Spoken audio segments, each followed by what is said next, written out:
It is 5:15 on Wednesday night at an ASFPM conference. You know what that means? It means it's time for us to counter-program the FEMA Town Hall with happy hour. We've been doing this for years, and evidently it works because you all keep coming. Hundreds of you keep coming.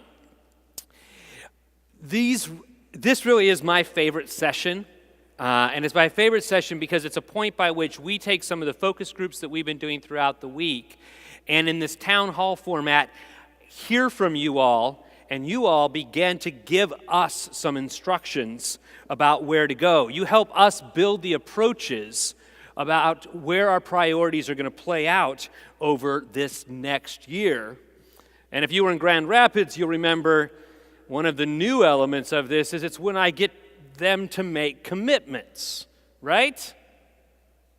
You guys remember that from last year? Did it work okay for you? We look at these things that we committed to you last year. We're going to pick up a few of them, and I'm actually challenging this team, all the deputies that are with me here tonight from our leadership team, about how we can see these pieces as they go forward. And so today really is about the next leg of the journey, particularly as we look at these customer experiences. So if we look over the last year, particularly 2016 was the third largest payout year in the National Flood Insurance Program's history.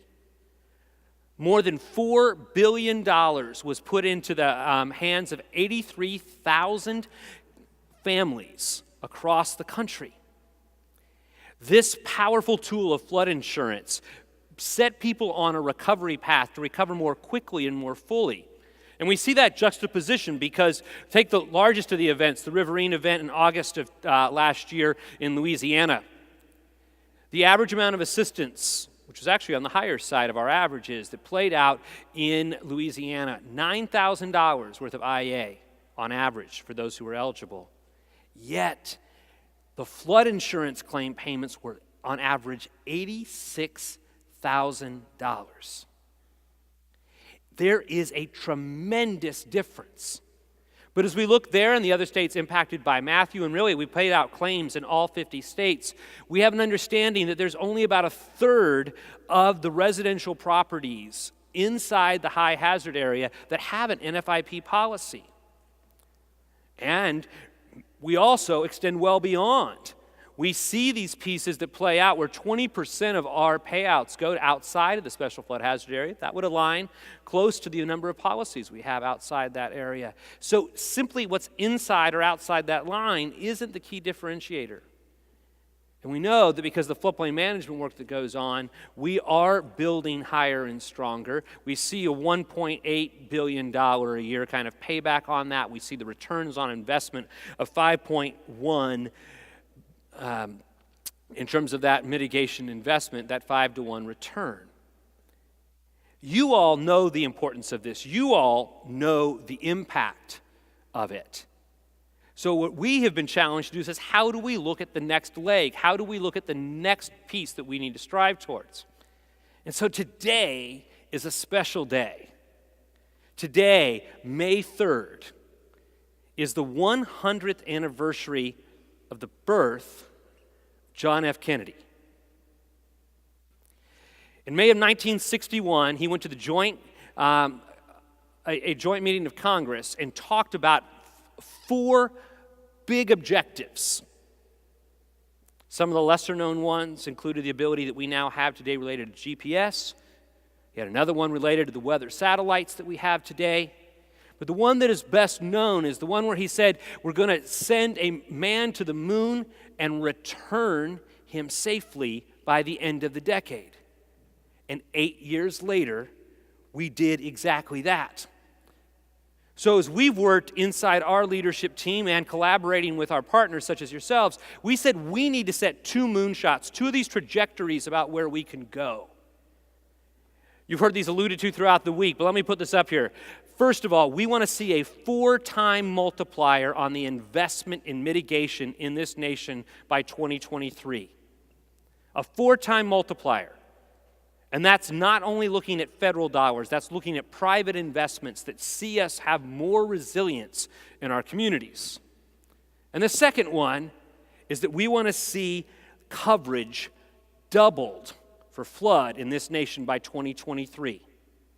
5 million more policies.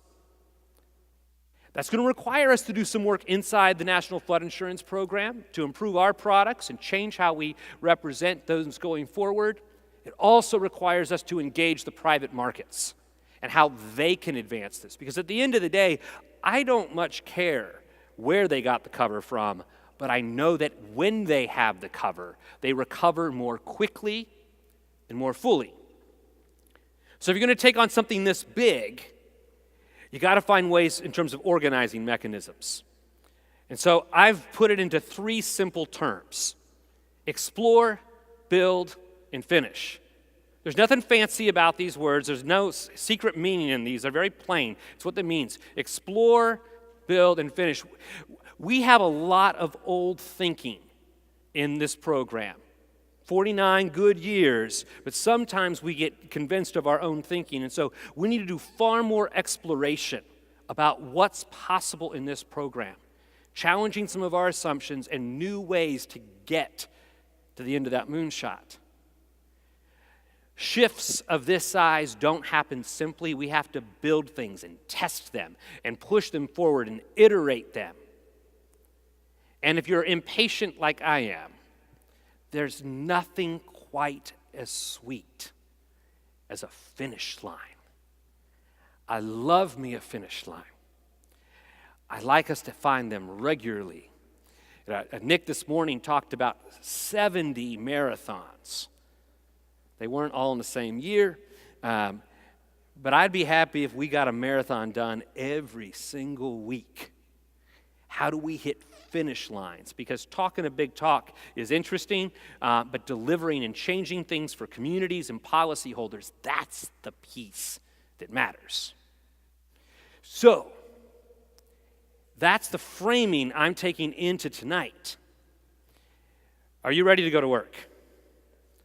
I need you to grab your smartphone, and I'll get here to the center seat. If you grab your smartphone, you got 2 ways to engage with us tonight. You can either go with your browser via Safari or Chrome to pollev/FEMA. You'll be able to see the polls come up there. If you prefer to do it via text, I need you to take your phone and send a text to the phone number 22333.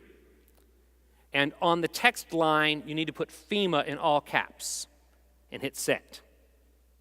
Give folks a moment to do that. Either go to the browser, pollev.com/FEMA, tap your choice, or go to via text 22333 and text FEMA to join that poll. So with that, I've got a couple of warm-ups. You guys all there? First one, do you know the NFIP policy count in your community or state? A, if you routinely check it. Second, if you looked it up this week after hearing about the moonshots. And C, if the answer is no.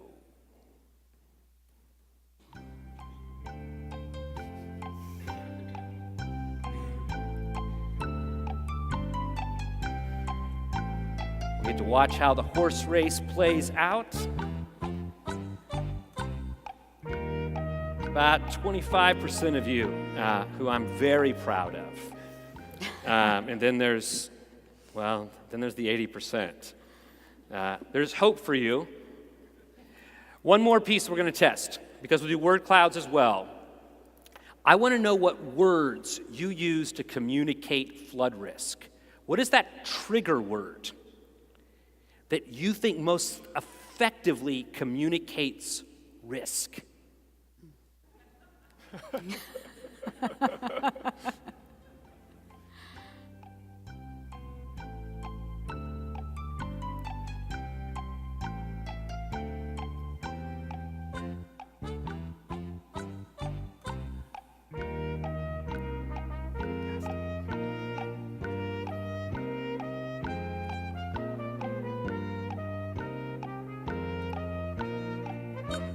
Okay, we're going to come back to these words throughout the night as we look at the elements, but clearly damage and loss lead that group by a long shot.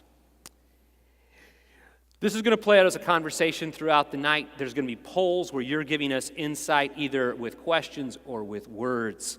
And we're going to start off tonight with Paul Huang. He's the deputy in the Federal Insurance Directorate.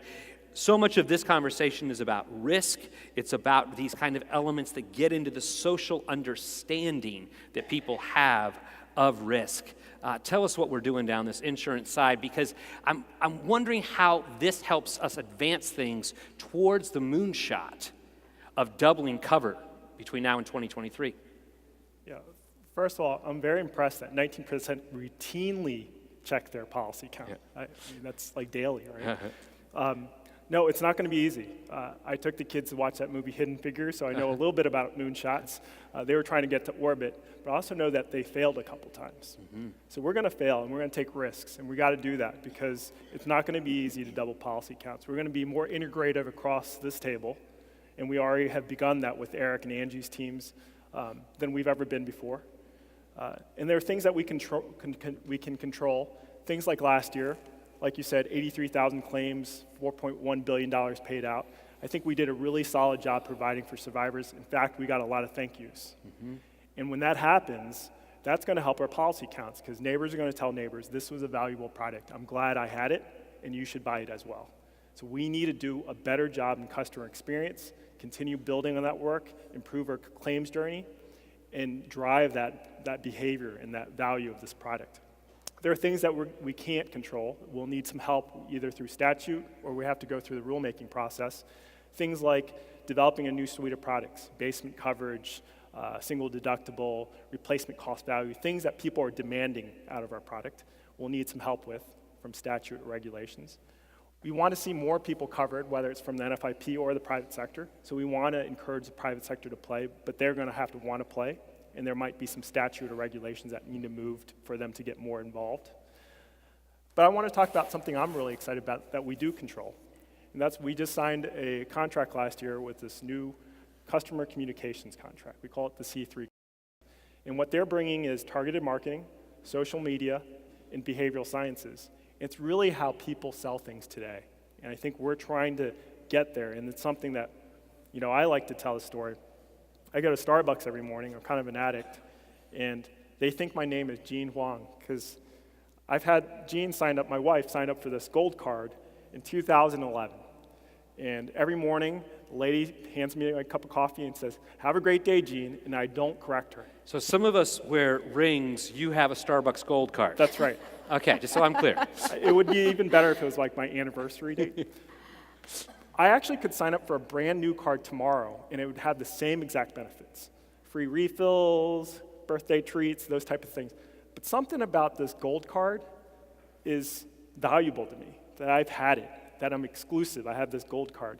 So I don't want to restart, even though I get the same benefits tomorrow. So when you think about behavioral sciences, we're starting to think about things like retention. What if we created a program that said, congratulations, you've renewed your policy 5 straight years. You're a part of the gold member NFIP club. 10 years, platinum. Something about that, when you start thinking about behavioral sciences, we're learning from folks, and this is going to offend you a little bit, white middle-aged men tend to like something called confirmation bias. So they like to say, "Roy, great job. You protected your family last year. You made a smart decision. Keep up the good work and renew your policy again." These are the tacks that they're subtle, but they could make the difference between someone retaining their policy or buying a new policy. And we're really excited about our approaches there.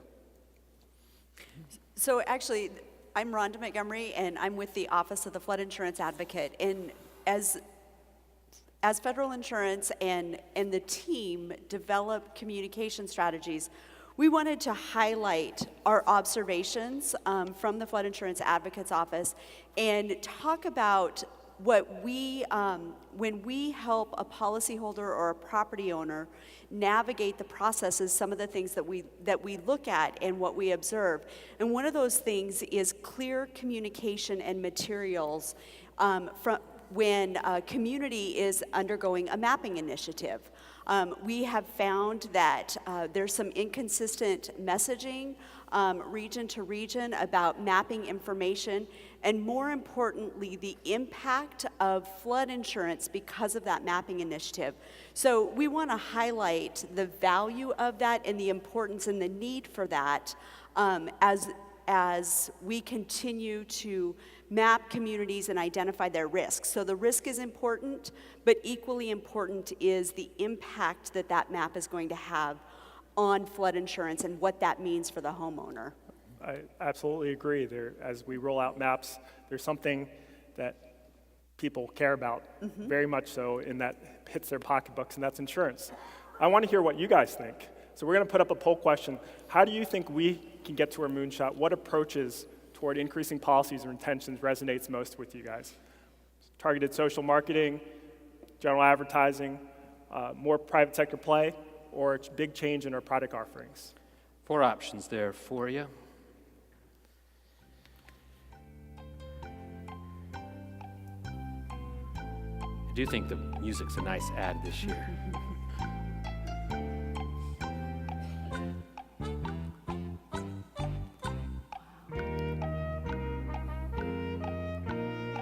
A lot of movement still playing. I just want to keep going a little bit.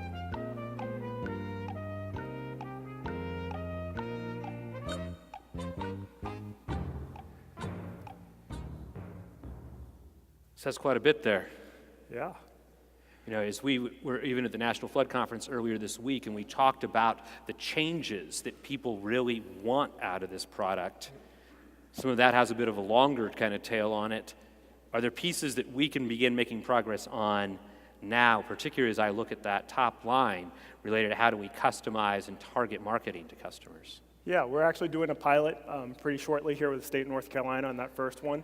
And I think one of the things that I'd commit to building is if other states want to try different approaches in terms of targeting their marketing, we could absolutely work with them and tailor that messaging both on the demographic, but also using some of these behavioral approaches with subtlety of words.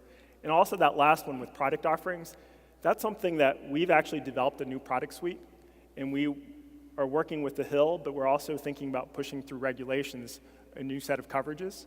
I'd be happy to share with those with the group and also try to get their feedback around those. Yeah, as we get through, what are those commitments related to? How do we change the product? A little bit longer tail, but let's make sure that folks see where we're headed with that. And this other thing related to the customization, because what is very clear is our long history of kind of cookie cutter approaches to marketing. We're not producing the kind of movement. Right. Yet in some of these things we've tested them in California, in Louisiana, and most recently in North Carolina, we are beginning to see that have the right kind of impact. Right, there's an interplay with mapping. Who should we be targeting? So instead of, we saw your feedback from the booth this week, and it was don't mass market. Think about who actually will really care. And map changes, post-disasters are great environments for that. But also you guys know your communities. Who is the most likely? New home buyers, developing areas. Who are the most likely to buy flood insurance? Yeah, it's had quite an impact in the places where we've been able to see that go. So let me pull back up. So as Rhonda sits as the deputy and the flood insurance advocate, I want to turn to Angie, who is the deputy in risk management. We've highlighted the insurance element of what we're selling from Paul. We've talked about this point by which there can be frustration or confusion on the part of consumers. One of those key intersections happens where maps meet the insurance product. I would assert we haven't always got this right. I completely agree with you. And it's a prime opportunity for us to really focus on bringing mapping information and insurance information together at the same time and target it to property owners and policy holders. But we have to have tailored approaches because the impacts of our map change are different from one community to another. And what we do know, we talked about a little bit last year, is that property owners feel that map changes are being done to them. The government is coming in and doing this to them, and when they feel that way, the first thing that they want to do is get out of it. They want to get out of that requirement to buy insurance. And so they really want some control and autonomy in the process, and that's where we need to build that in. And I would interject that is the feedback that we receive through our case management, is this feeling of, I've been treated unfairly. I didn't know. I didn't have a voice in the process. And so we appreciate that, because we want policyholders and property owners to be heard in the process. So thank you. And it's such a great opportunity, especially to educate those that are outside the special flood hazard area. To Roy, to your point in the opening remarks, we're not just targeting messages to those that are in the special flood hazard area. We need to reach everyone and bring them in and help them understand that this is a real opportunity for them, and help them feel good about this process. So in order to better focus on the policyholder during the map change process, we need your help. We need your help on what we focus on. So we have a question for you. Do we need to focus on better access to flood risk data? Activating those trusted messengers in the community? Targeted and insurance-focused outreach that we would work with flood insurance? Integrated letter of map amendment processes during map updates for properties on the fringe of the floodplain, so fewer people actually have to go through that LOMA process. Lots of early movement here.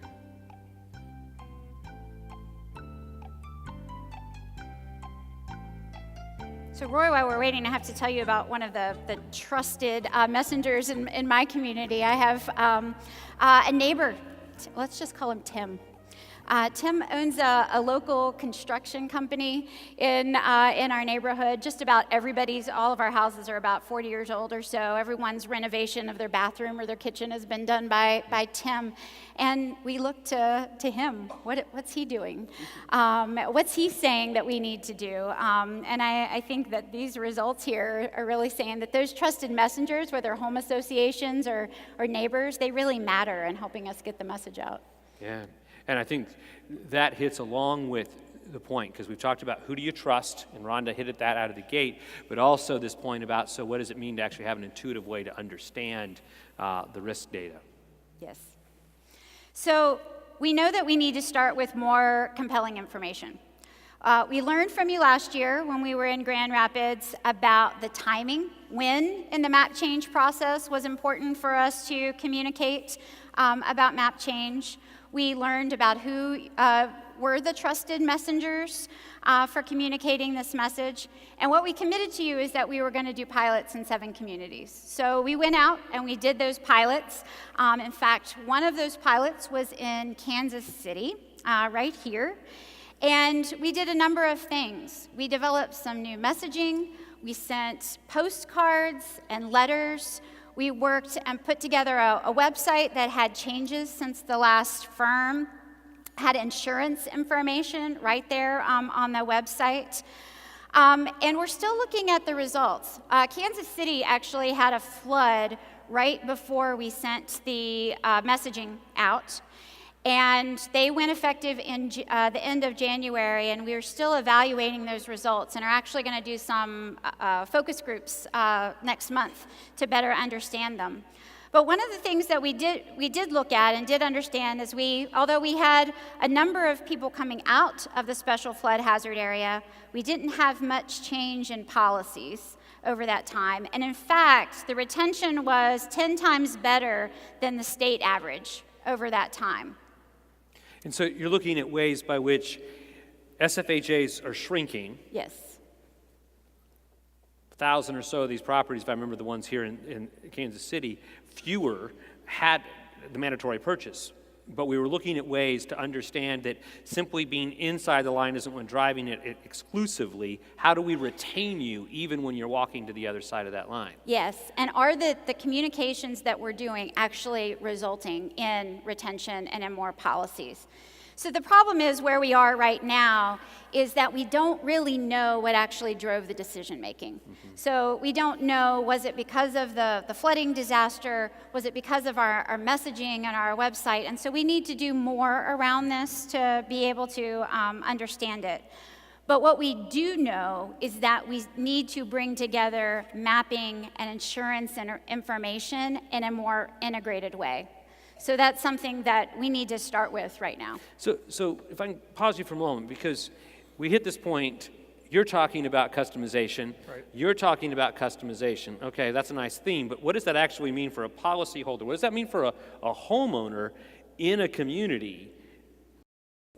Are these going to run at cross purposes, or are we going to find ways to actually integrate them? No, we're working together. I mean, an example is Louisiana, after those floods there and a new map release there, working with the Andrews group to figure out what area is being mapped out and what areas are actually being mapped in, or if there was any dynamic change based on the flooding last year. So by getting that audience, when we say customization, we're tailoring. An example is we used to have on FloodSmart, someone would say, okay, you've convinced me. I'm getting mapped in or I'm getting mapped out, how do I get a policy? And we refer them to an agent. When we're thinking about customization, we can buy Google ads now. So when they look for flood insurance and we know where they are and they're a part of that audience in Angie's Maps, it actually will have a referral to a local agent right on the buys. And that's a much more effective way than them looking up their own agent. It's getting it one step closer for them to make that call. So those are some of the tactics that we're going to be taking with Andy's team, is targeting, but also nuancing that using some of the technologies we have now to drive that behavior. So as we look at that point of map change, because again, that was one of the things you all prioritized last year. When we came into the meeting in Grand Rapids, it was not what we had put at the front of our list. It was something that you moved up our ranking. We made some progress with these 7 communities, yet we've got to go farther. So help us down this road. So we need to go learn more on the communicating map change and what works and what doesn't. But immediately we're going to focus on the map service center as well.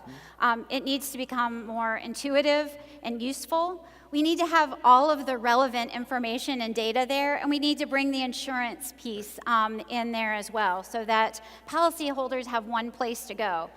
We've heard a lot this week in the various sessions about the things that are happening at the state level to be able to bring that information to the communities and to the policyholders, and that's fabulous. This gives us a nationwide platform that you all can continue to build on based on what your communities need. So let's go back to the crowd here with this next poll question. What type of information would be most important for property owners to access most easily? See the changes, property specific, the insurance options, elevation certificates, contact for an agent, how to mitigate, map amendments.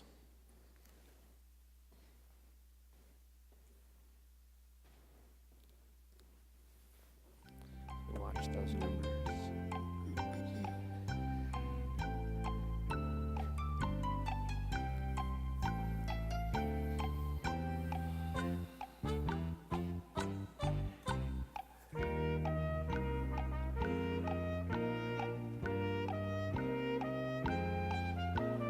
I believe we have one element here that is more conclusive than the others, as it looks here.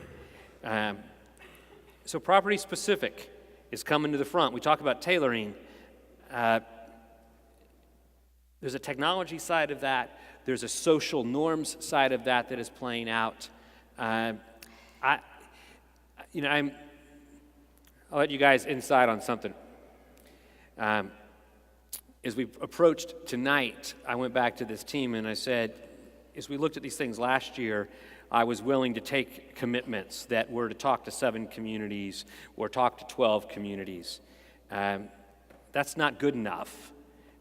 It's the right way to explore, but if we're building towards a finish line, we need to do some things that are truly game-changing. What can you do to the Map Service Center website and the set of tools and apps that are there so that we can deliver something that is truly customized but gives that specific information?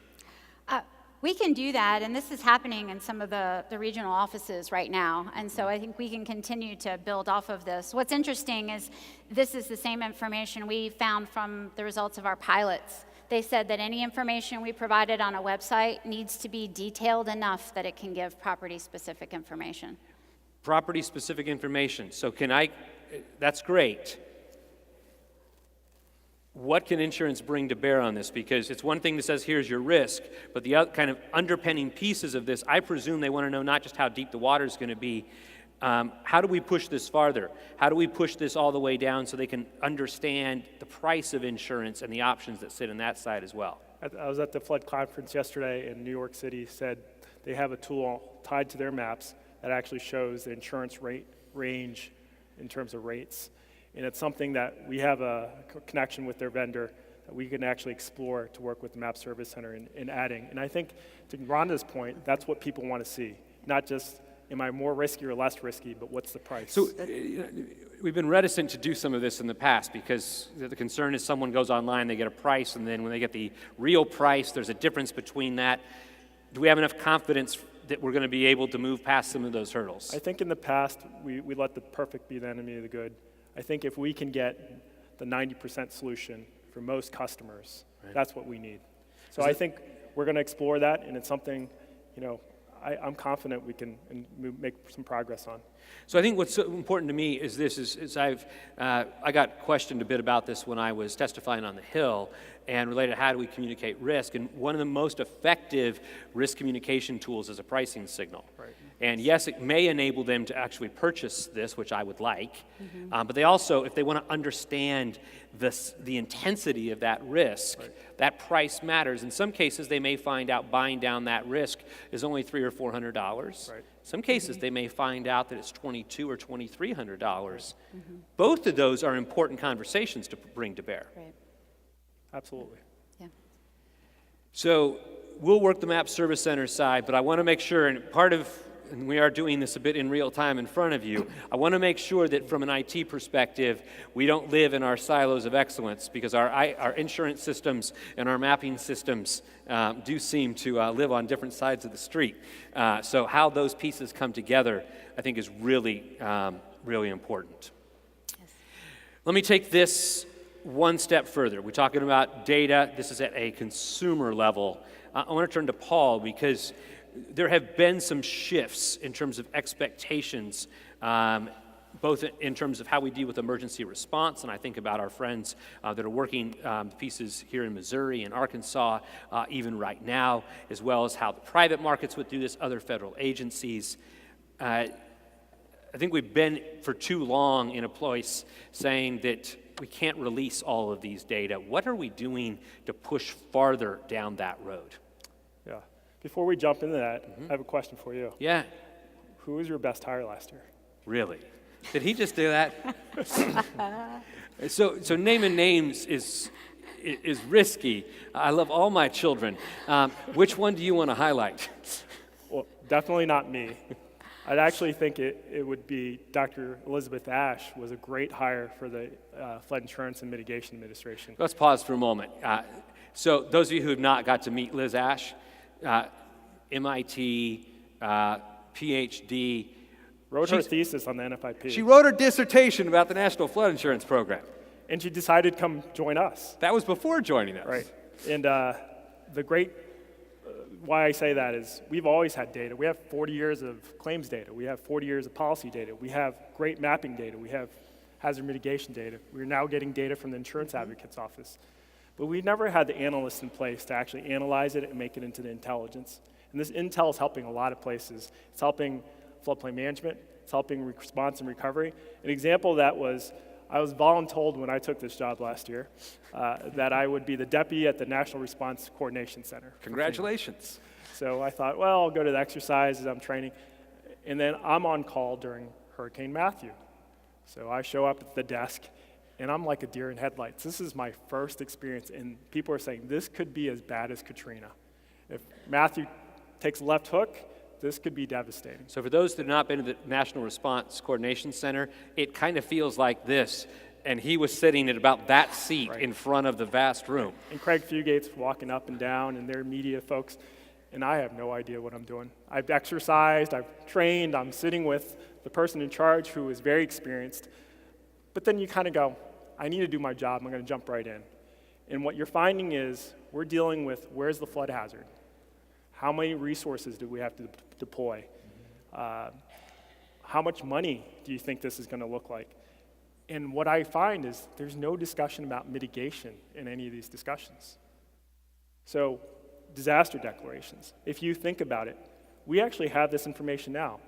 If 10,000 people in this community are impacted by flooding, but 8,000 of them have flood insurance, this is a recommendation we started incorporating into those decisions about declarations. And it was valuable information that we're now institutionalizing as part of FEMA to say, how many people are protecting themselves to make the cost calculation of whether or not we're going to make a declaration. We're thinking about resources, and they're sending down IMAT teams to do PDAs and see where the damages are. And you know what happens day one when a flooding event happens? They start calling us. They call their agents. I got a flood claim. I got a flood claim. So I live in a large county, Fairfax County, and you could drive around and try to find out where the flood damages are, or I could say, all the claims are coming in this little town in Fairfax County. Concentrate our efforts there. This is new intel. I turned to NOAA during my time at the desk, and I said, no, in this area, what is the flood frequency you're seeing? And they're saying, it's a 50-year event. You know what our planning folks did? They said, send resources as if the entire community was flooded. I turned to Floodplain Management and said, is this a good compliant community? Because a 50-year event, they're probably pretty safe, you know? And these are the insights. Now that we have data, we can start helping planners, we can help floodplain managers, and we can help the FEMA missions. So ultimately, it's not just about moonshots, but it's also in terms of insurance, but it's about mitigation and how our information can be valuable in responding and rebuilding. So let's go to a poll. Go ahead. So we have three data sets here that I'm curious as to which one is the most valuable to you guys. One's a visualization around where it's flooded in the country and how much in terms of claims versus average IA we've paid out. The second is around what we found from a reinsurance placement. We got a lot of rich data about the potential losses to our program. And the third is policy counts by communities. So you can do things like that disaster declaration example I gave. 3 options there on the chart.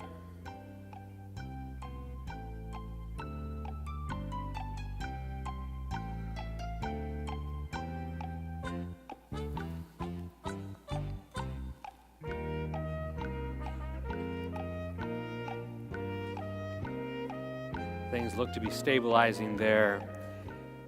By far and away, it's this interactive data to be able to show that kind of historic flood as well. I presume that means not just what we understand about water depth, but also what we would experience in terms of policy count and losses.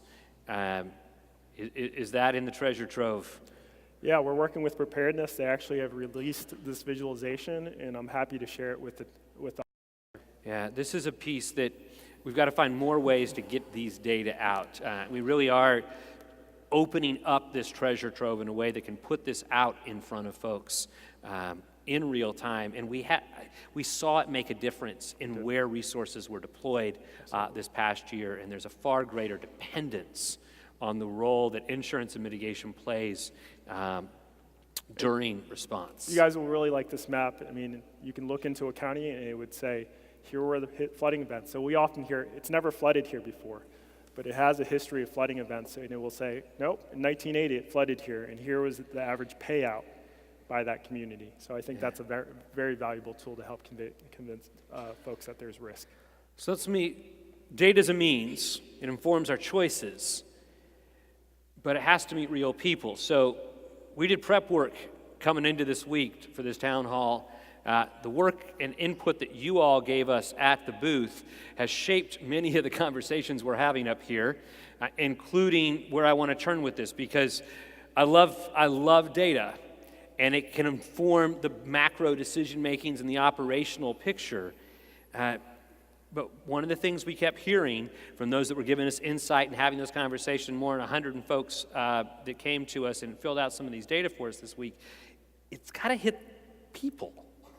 And if we adore our data too much, we miss the point. Yes. Angie. So building on Paul's point, I've seen data really inform some really great decision making, especially in the response side of things. But at the same time, I've seen data not be overwhelming and not lead to rational decision making. And so I want to talk a little bit about that in terms, both from the perspective of the policyholder, but also from the community perspective. We have a lot of biases as individuals in how we make our decisions. And the good thing is that from a behavioral science perspective, we can study this and we can understand it. And I see this in my day-to-day decision making all the time. So we focus on the short term. We're focused on what's happening here and now and not necessarily what we're doing in the future. And we're very quick to forget lessons that have occurred, whether that's a recent disaster or other things that have happened to us. We pretty easily dismiss those things and say, that's the past is in the past, now we're going to focus on the future. And we're pretty optimistic overall about this is not going to happen to me. It happened over there, but it's not going to happen to me. And we really like the status quo as well. And we tend to choose what we do based on what people that are similar to us do.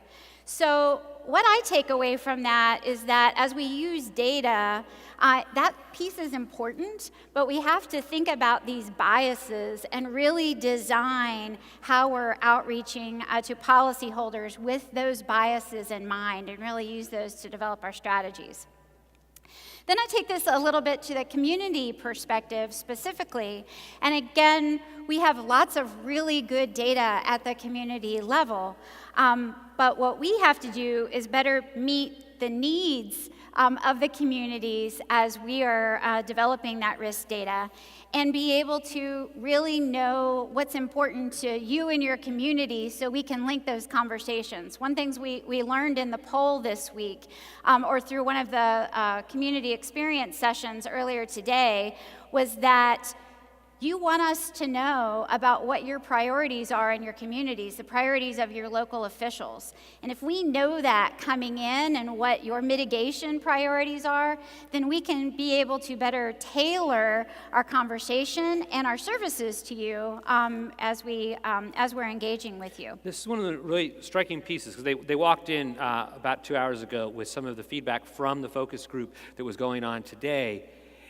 And it was this interesting piece for me that what community, the floodplain managers and those that are on the ground, one of the expectations they have of FEMA and our partner team that comes in is that we walk in with an understanding of the priorities of their elected leaders.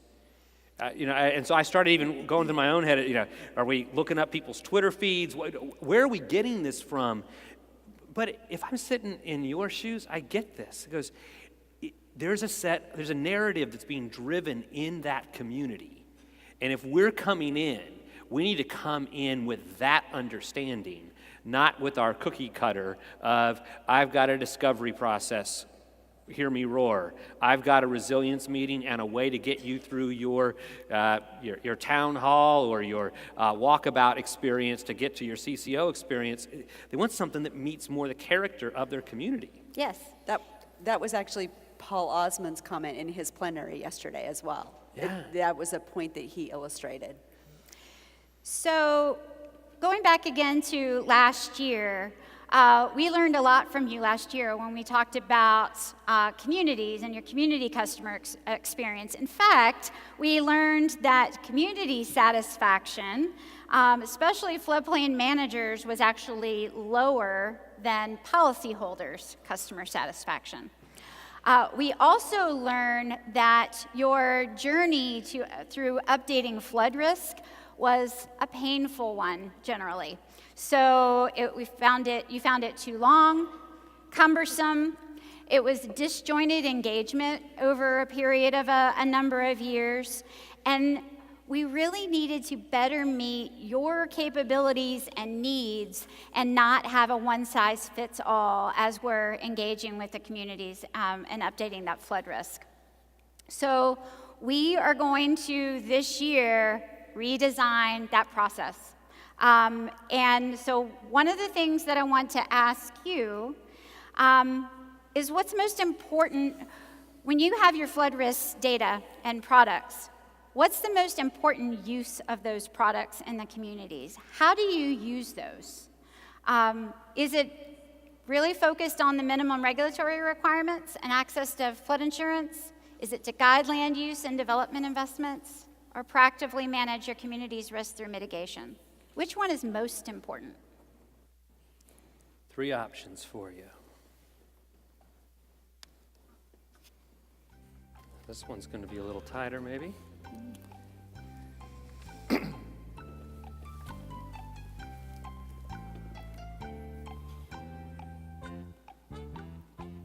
Close one. We'll let Jeopardy music keep going as long as it's going to move around. Kentucky Derby Saturday. It is. We should be placing bets A, B, or C.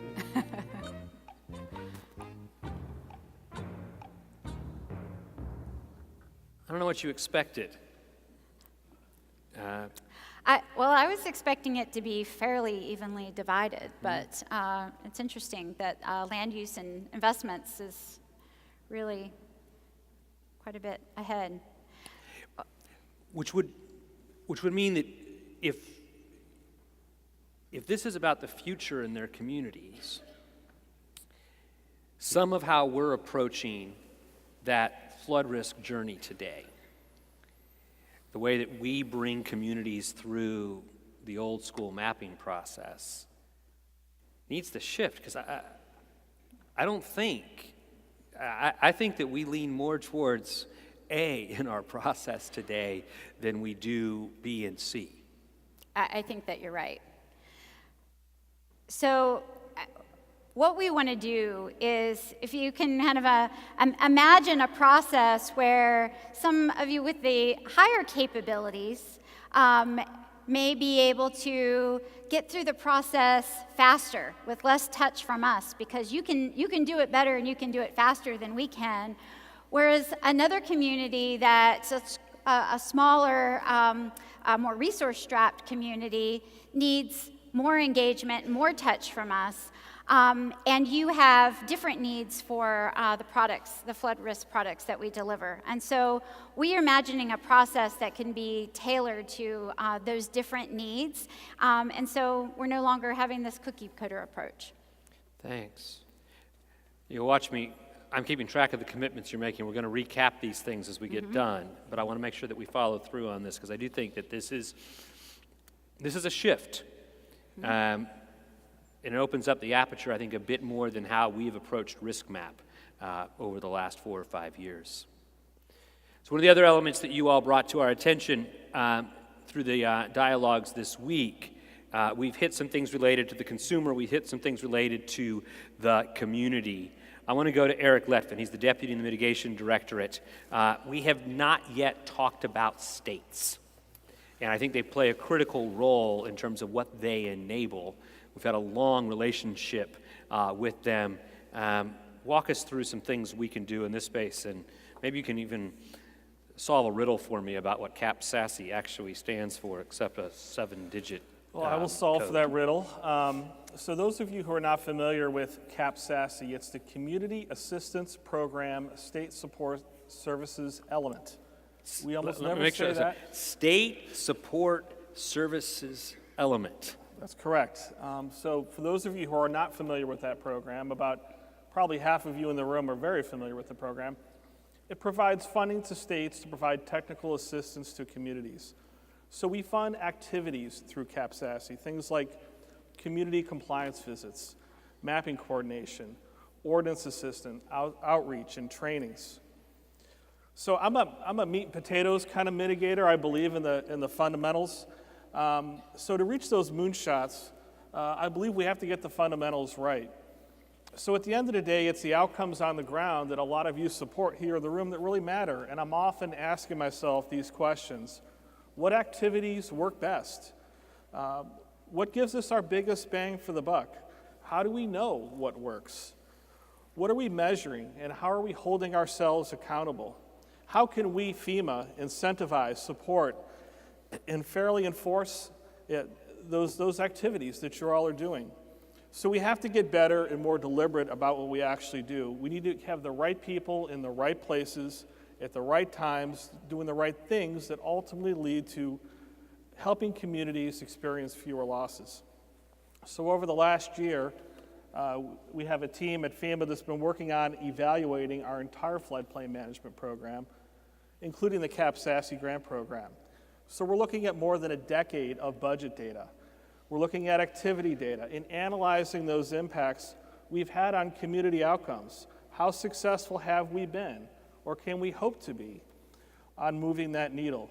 What are those behaviors that ultimately lead to actual loss reduction? So we're going to be making changes in the future to the way that we run the CAP program. And those changes in CAP, we want to incentivize our state partners to focus on the activities that matter on the ground. So I'd like to hear from you. We're about midway through this process. I'd like to hear from you in one word. What new kinds of activities, excluding mitigation projects, we have other grant programs for that, what new activities should we consider funding through CAP SASE that would measurably reduce community flood losses?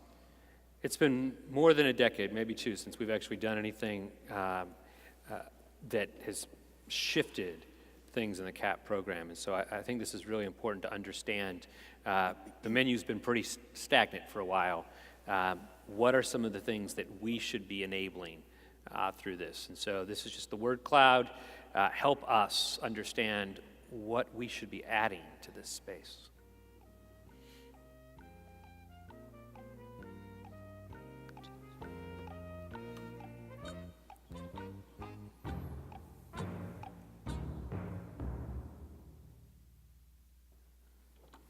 Let this one keep going. There's a lot of pieces here. And know that we're taking all of these things back with us. It is not simply what we do here. Each one of these poll elements and these word clouds will go back and get a lot more analysis at the office.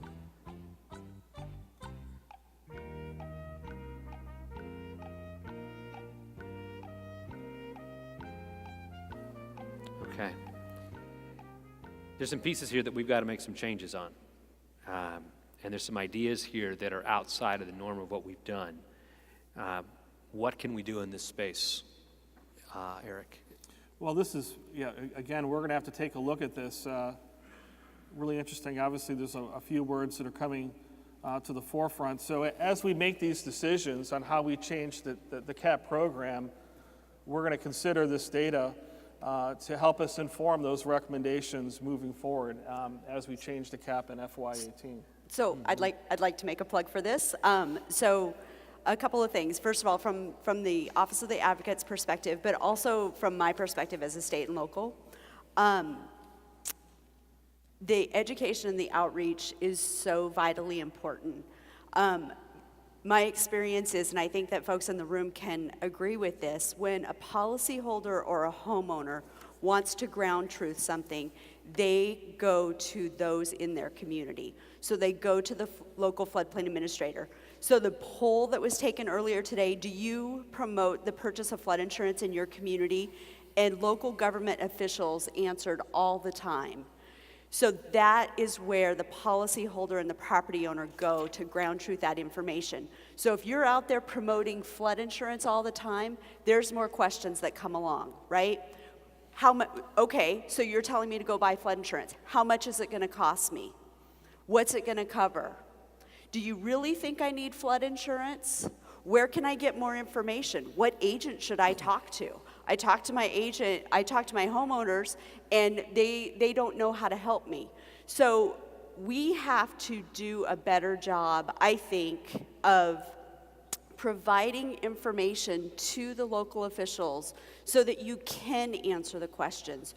Or if you can't answer the questions, that you have readily accessible material so that you know exactly who they need to go talk to, so that they don't have to go through these different do loops trying to just get information. So I'm excited about what you're talking about, Angie, with the MAP Service Center and the tools that are out there. I'm excited to hear what New York is doing. And the more that we can provide information for the locals to help the citizens in their community, I think the better off we're going to be. Here, here. I couldn't agree more with you. So as we kind of push into the last kind of leg of this race, I'm not quite sure what mile marker we would be on right now. Nick, you'll have to help me there. It feels around the 21 or 22. We'll find a finish line. We've been talking a lot about steady state. And Eric, I want to push you because it's important. And there's a very real post-disaster environment piece. All of us have been downrange this past year as we've dealt with disasters. I know you've traveled down and looked at this issue. What can we do in the floodplain management space post-disaster? Well, Roy, I've been thinking about this quite a bit. I've been up to a lot of the Sandy-affected communities. I went down to our joint field offices in North Carolina, in Baton Rouge this year. There's been a lot of discussion about mitigation and recovery in the post-disaster environment. So this is our chance, going back to the fundamentals, how do we move the needle in the post-disaster environment? This is our chance to break the cycle of loss. We have to be providing support that enables and frankly requires people to build back stronger and comply with their community's floodplain ordinance. There's a lot of influences at play. We all understand that. Most of you in the room have been through that. Political motivation for speed versus low cost of getting people back in their homes versus compliance versus the economic resiliency and the tax base of that community. After the floods in Louisiana last year, we conducted 59,000 substantial damage inspections for those parishes and communities that wanted us to come help, and provided them to the communities to assist in their SDE determinations. 59,000. 59,000. We had never. I think we cranked the wheels on the tool and all of our resources, and it was a massive effort. But ultimately, we also embedded floodplain managers in those communities. I was talking with our folks in those JFOs, looking at these issues. What can we do? Making sure we had the right people there, making sure we're working with the communities.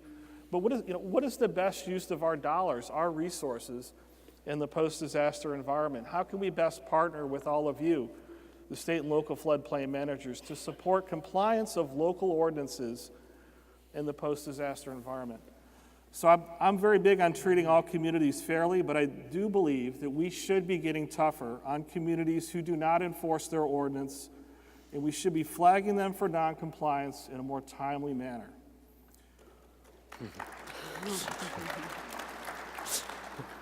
Wow, playing to the crowd. So I believe a majority of you in this room feel the same way that I do. And we have a collective responsibility to provide the right tools and training and technical support, but also have a mechanism for flagging it. So I'd like to ask you, what are the biggest reasons why you think local officials have challenges enforcing their ordinances during the post-disaster reconstruction phase? Try to get to a single word. The best way that this comes up is finding that key word.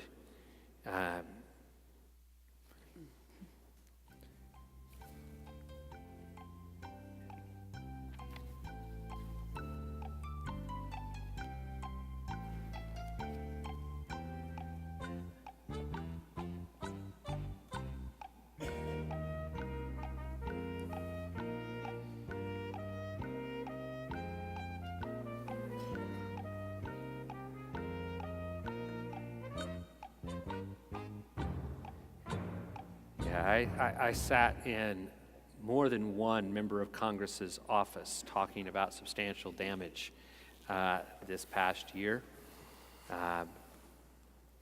Many of these words resemble those conversations. Mm-hmm. Yeah. So the politics is we're going to get you back in your house, and we're going to do it as quickly as we can. Yeah. Mm-hmm. Yep. We watched folks in a couple of the disasters willing to walk away from CRS credits that they had because of the dynamics that were going on in their community. So if this is the biggest reasons for the pain, let's take them to one more poll question. I'll let you walk us through this, but let's turn to the kind of help they need. So I'm very interested. What kind of support would be most helpful to local floodplain managers in the post-disaster environment? We have some choices here. Yeah, boots on the ground, target that research, that outreach, workshops, training, non-compliance checks, and help with the determinations. Let's go.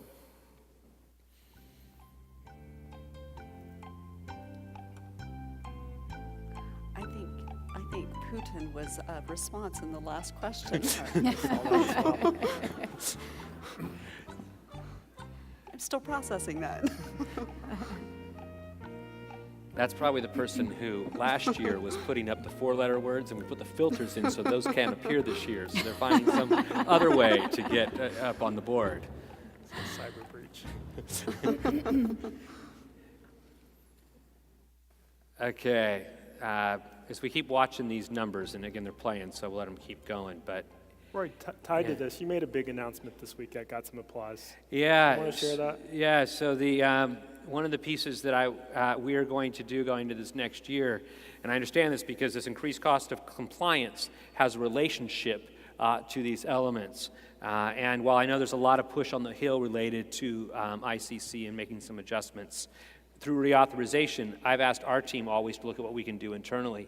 So there's a $75 cap on what we can charge related to ICC, but by making some internal changes on how we deal with underwriting charges related to it, we will be lifting the ICC cap from $30,000 to $40,000. And that should play to the crowd as well. And I think it's an important kind of step that goes because money was one of the elements that was playing down that side in terms of on that prior screen, in terms of how it goes. You got some options that are here, but from a commitment perspective, what do we do about this? Because simply watching it play out and commenting about it after the fact isn't sufficient.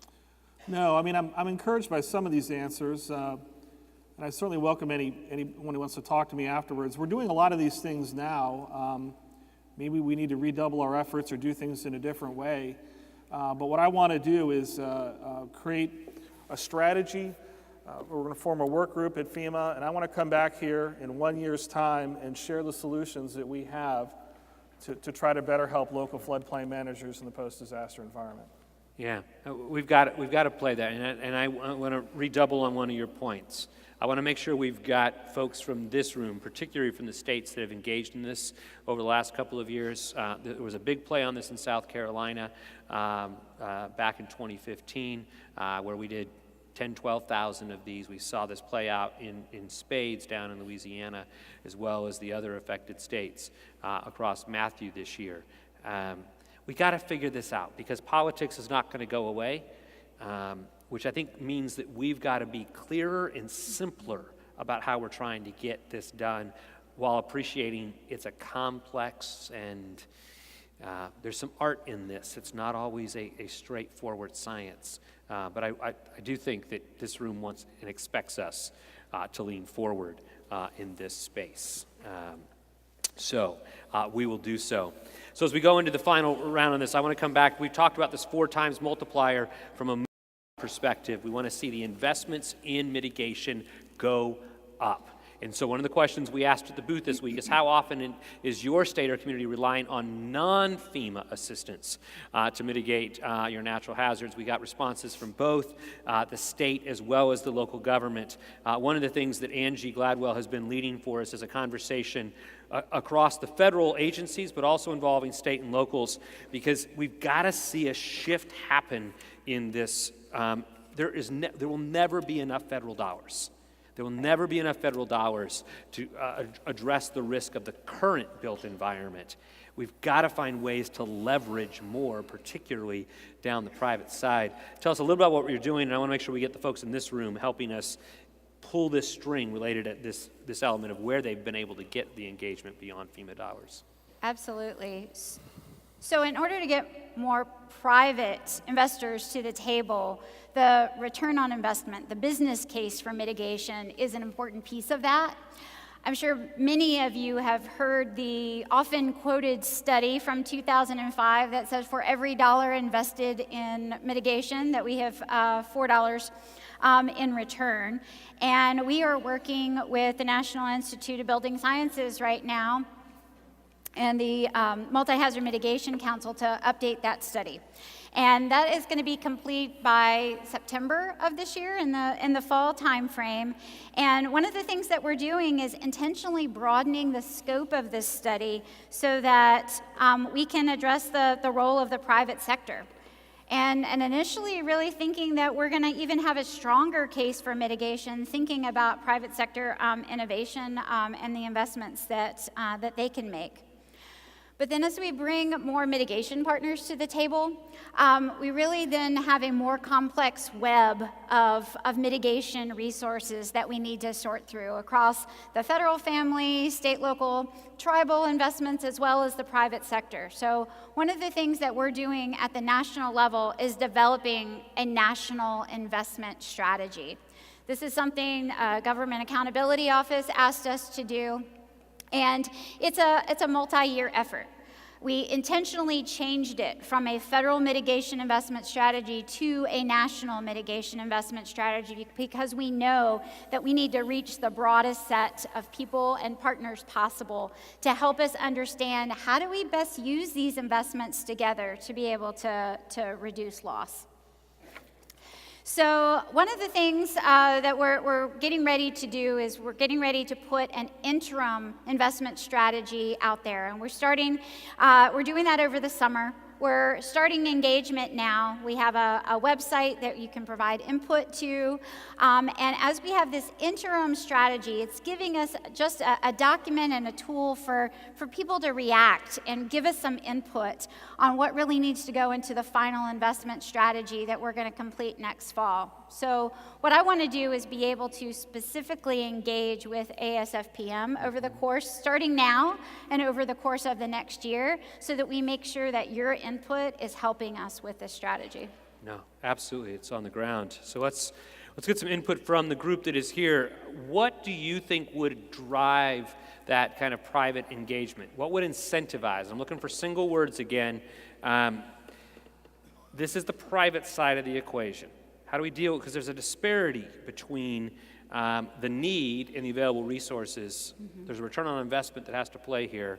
In one word, what do you think would incentivize private industry to invest more?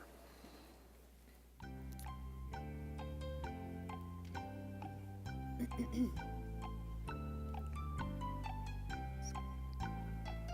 see the tax incentives. We see Skin in the game. Skin in the Skin game in is the the one game. I was seeing Yeah. as well. Yeah.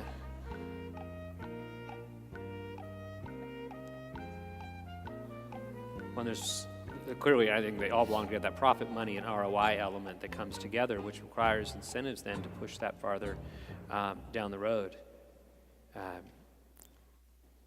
This is really helpful. As we look at these kind of pieces about what drives us farther down the road, as I've been to the White House talking about where things are going on their infrastructure plan, and we have conversations, this engagement on the private side, I do think that people want to see the risk reduced, and we want to find ways to make it compelling so that the return on investment isn't simply, the government will get $4 worth of value back for every dollar invested. It needs to be something that works for them as well. And so I think we get a lot of that here that is playing. And what's really useful to me is to hear from you on where is this working? I'd like to hear some stories from you about where you're seeing that private investment play out and how that happens and what that looks like. From an insurance perspective, I think about concentrated risk. I remember touring this potato chip factory with the kids one day, and they were like, 90% of our production is here, and I thought, only I would think this. What if it flooded here? Mm-hmm. So if you think about 11 chips would go out of business. Business continuity, the pricing, the profit, the return, is this a part of their calculus? Mm-hmm. And what will push them to talk to community officials to say, let's do something about this? Well, clearly there's a set of the philanthropic side that's been playing in this space. If you have ideas, this is the email address to send them to us on. If you've got some storylines that you think belong in this space, send those to us as well. We'll find ways to grab back in with you and engage even deeper. So as we look at this 4-time multiplier, I've got a heavy emphasis on the private side, but I also want to make sure that we're dealing with the catalyst that we can play. How do we use our programs, particularly our grant programs, to really drive this point about catalyzing and incentivizing private investment? I've been challenging Eric and the team related to this. Let's talk a bit about where we can go from the Flood Mitigation Assistance Program this year. Right, Roy. So we really do need to find better ways to connect. I don't think at FEMA we have really ever done anything before where we have taken our federal dollars and considered how those federal dollars could be leveraged on non-federal dollars inside of our grants. We've seen this work elsewhere. HUD recently held the National Disaster Resilience Competition. HUD is 2 blocks away from FEMA. You know, we do talk to each other. I go over there for lunch quite often and chat with my colleagues. That program was wildly successful, oversubscribed. We're going to make some changes this year in our flood mitigation assistance grant cycle to help drive private investments, innovation, and additional cost sharing. So what I want to talk about today, we had a session the other day where Karen Helbrecht talked about our flood mitigation assistance community resilience competition. So the goal of that competition is to provide our competitive grants to communities to fund design and implementation of projects that address flood risk reduction on a community level rather than just a rep law structure here, rep law structure there. We want to look more broadly, which is really what they did with the HUD competition.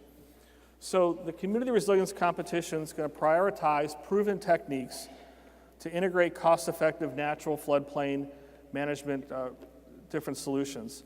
Some of those priorities for eligible project applications will be, as I mentioned, private partnership funding, the adoption of international building codes, building code effectiveness grading schedule, or BSEGs as many folks know it, the community rating system, and our cooperating technical partners program participation.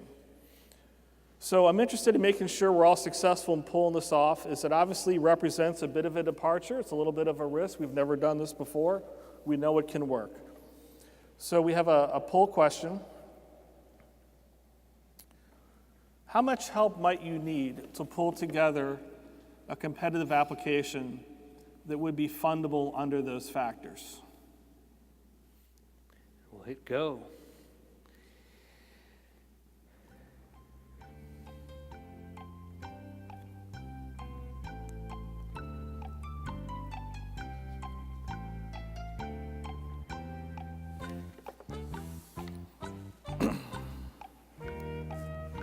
So what I see here in these responses, Eric, is a lot of diversity in terms of the capabilities that are there.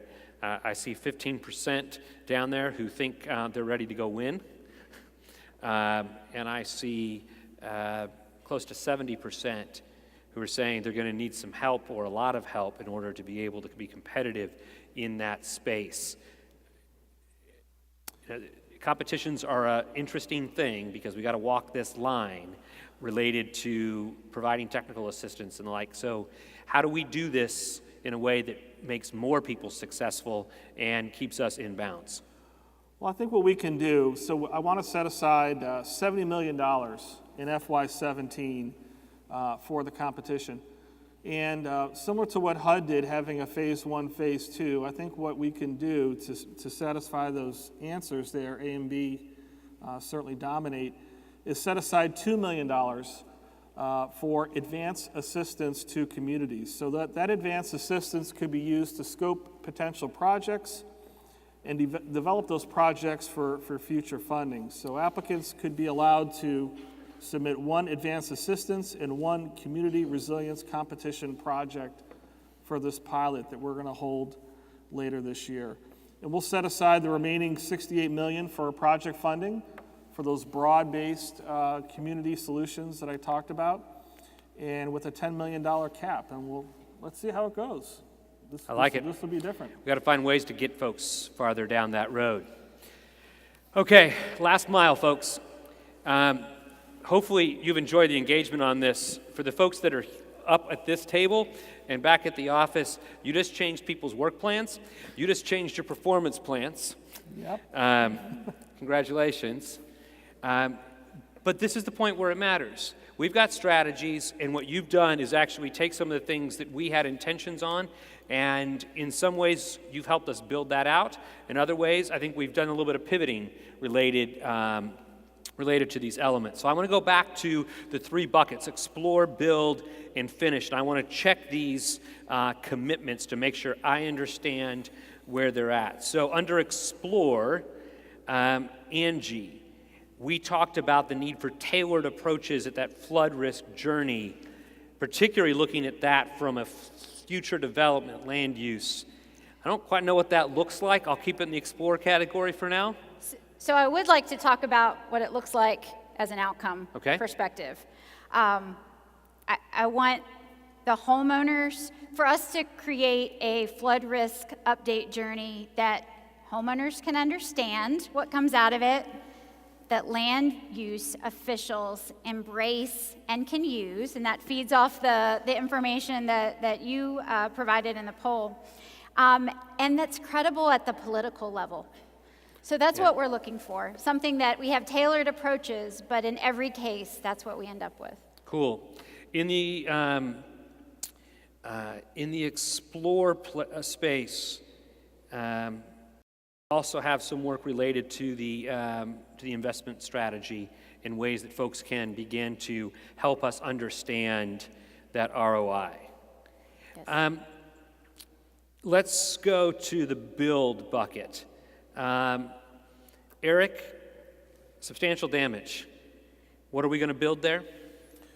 Substantial damage, post-disaster compliance. We're going to come back here. I'm going to come back here next year with some solutions and present those solutions to the audience. And we're going to move forward on that. That's going to be a major part of our performance plans in our floodplain management division over the next year. Congratulations, Rachel. Let's turn to how we customize stuff. So, Paul, we talked about the social norms piece about, and I heard 2 elements that I think belong in the build space. One related to how we customize it, a local approach related to selling and retaining, as well as some stuff related to new product build. Right. What can we do specifically in those spaces? Yeah, we're going to learn a lot from what our pilots look like this year. And in terms of the build phase, we're willing to work with states to customize those approaches and what lessons we learn tailored to those states. And I think on the product side, we have a series of product ideas. I think I want to send it out to the team here to get their feedback on what insurance products and what offerings we should be pursuing. Cool. Let me take the other dimension that needs to be customized, and has to do with how we communicate those map changes. There were a couple of dimensions that folks asked for, but there was a clear technology enablement piece. We tied that back to the Map Service Center. What's the commitment?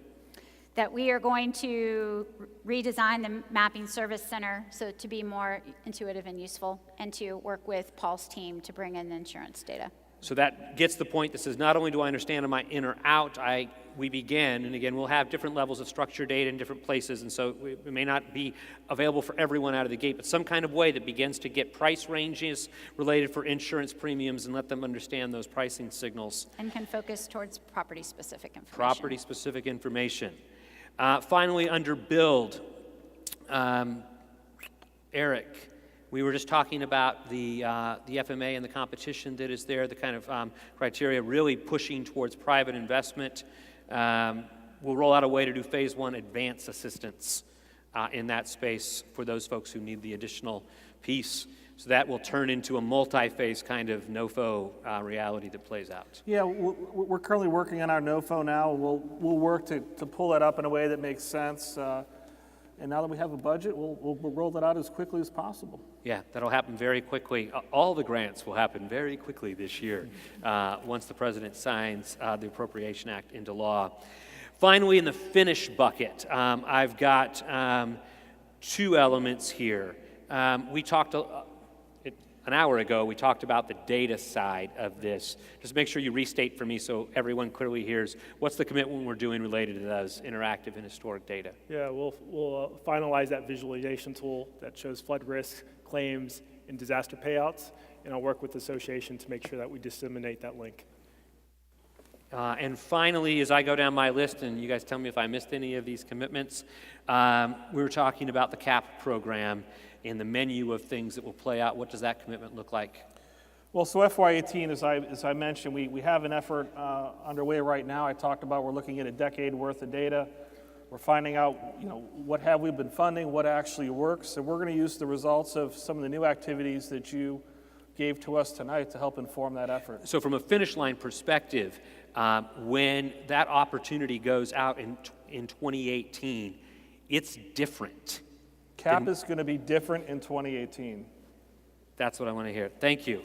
So as I go down, those are the commitments. As we work this, we'll work with the association. Maybe we'll see if they'll give us a little bit of space in the news and views to kind of recap the pieces that were here and maybe once or twice throughout the year be able to highlight the progress that we're making in this space. I love this.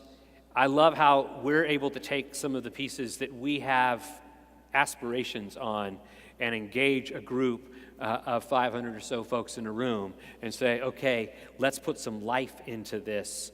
I learned some things over the course of the last hour and a half, and some of this looks different than what we would have designed had we not had this conversation.